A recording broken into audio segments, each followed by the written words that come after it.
This week, I read Bryson's essay, The Hard Sell, Advertising in America. As the name suggests, Bryson gives a witty and well-informed retelling of how American advertising came to be.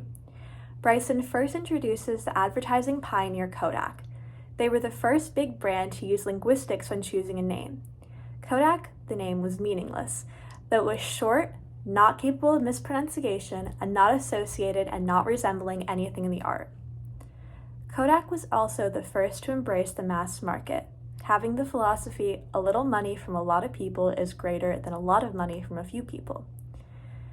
Kodak also invested some $750,000 into advertising, a then unheard of amount of money. Good advertising, which was crisp, catchy, and reassuringly trustworthy, became all the rave.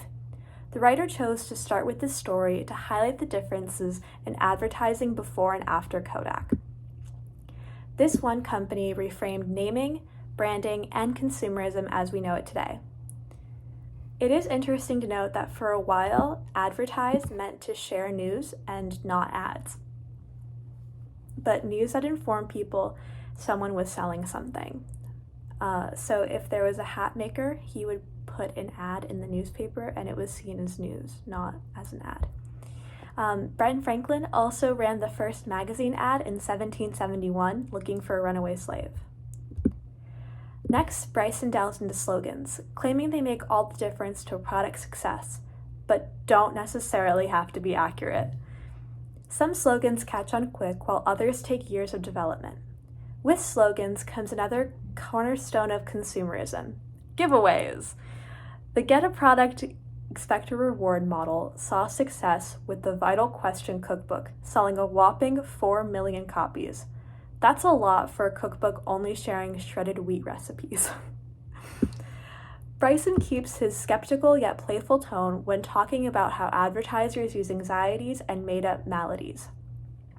The 1920s was the age of anxieties, as first done by Gillette. When you use my razor, you are exempt from the dangers that men often encounter who allow their faces to come in contact with brush, soap, and barbershop accessories used on other people.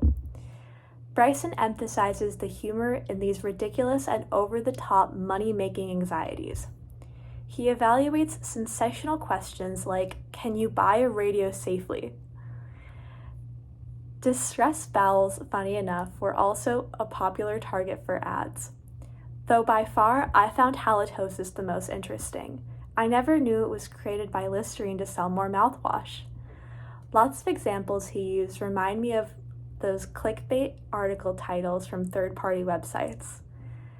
These problems arose fast, but somehow the cure was even faster, and by 1927, advertising was a $1.5 billion a year industry.